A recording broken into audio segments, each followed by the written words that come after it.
ভগবান কাল দিয়েছেন অট্টালিকা ও মাগো সপ্ততল জুড়ে, আর ওই কাল দিয়েছে ভাঙা ঘরে ঝরে যাচ্ছে পড়ে।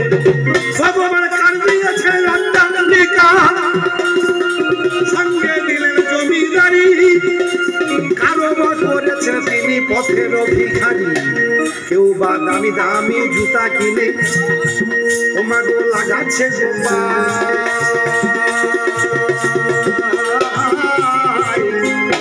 কেউ বা দামি দামি জুতা কিনে আমাদের দিচ্ছে মাগো পায়। কেনা জ্বালায় সেই জুতোটা উঠছে কার মাথায়। কেউ বা খাচ্ছে দুধে চিনি, কেউ বা খাচ্ছে পাকা কলা। ঠাকুর কারোর ভাগ্যে দিলেন মায়ের খুবই রিক্সা ঠেলা। কি মানাম বলুন? আমার রাজি দিবি নস্কর যিনি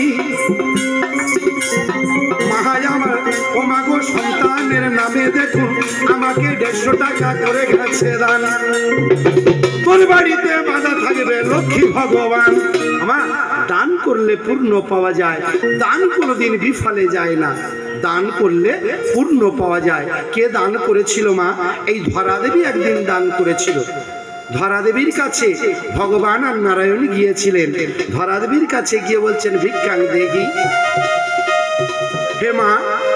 হে মা ধরা, আমরা 3 দিন ক্ষুধার্ত, পেটে কিছু নাই, ক্ষুধারে জ্বালাতে জঠরে চলে যাচ্ছে।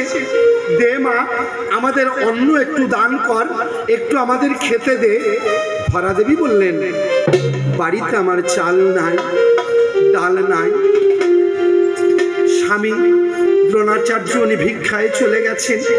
আমি কেমন করে শুনেছি বাড়ি থেকে যদি অতিথি ফিরে যায় তার বাড়ির অমঙ্গল হয়। হে ঠাকুর, আমি কি অতিথিকে সেবা করতে পারবো না? তখন ঠাকুরকে ডাকছেন, হে মধুসূদন দিনের বেদন,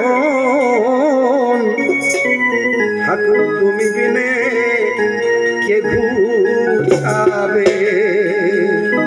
এই যে পরীক্ষায় ফেলেছেন ঠাকুর, কেমন করে পরীক্ষায় আমি উত্তীর্ণ হব?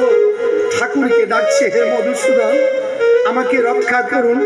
ধরা দেবী বললেন অতিথি বাড়ি থেকে ফিরে গেলে অমঙ্গল হয়, এক কাজ করি, হে অতিথি আপনারা বসুন।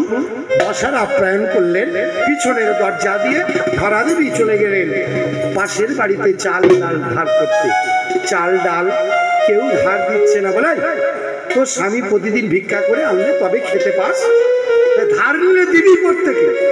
যা হবে না, হবে না, যা। আমা ওই জন্য কথায় বলে তেল মাথাতে তেল লাগায় মানুষ। যদি মাথা রুক্ষ থাকে কেউ তেল দিতে চায় না। ধরা দেবী মনে মনে চিন্তা করছি, ঠাকুর বাড়ি থেকে অতিথিকে বিনা বইমুখে ফিরে যাবে, কেমন করে আমি থাকতে পারবো? হে ঠাকুর, আমি তো সহ্য করতে পারবো না। বললেন ঠাকুরকে মনে মনে ডাকছেন ধরা দেবী। এমন সময় মায়ার দোকান খুলে ভগবান বসে রয়েছে। ভগবান মায়া দোকান করে চাল আলু ডাল তরি তরকারি নিয়ে বসে রয়েছেন। ধরা দেবী গিয়ে বলছে, ওগো দোকানদার, আমার বাড়িতে অতিথি এসেছে, বইমুখ হয়ে ফিরে তাদের যেতে দিতে পারি না। শুনেছি বাড়িতে অতিথি যদি ফিরে যায় বাড়ির অমঙ্গল হয়, গৃহস্থের অমঙ্গল হয়। আমাকে কিছু ডাল কিছু চাল আমাকে ধার দাও। দোকানদার বলল,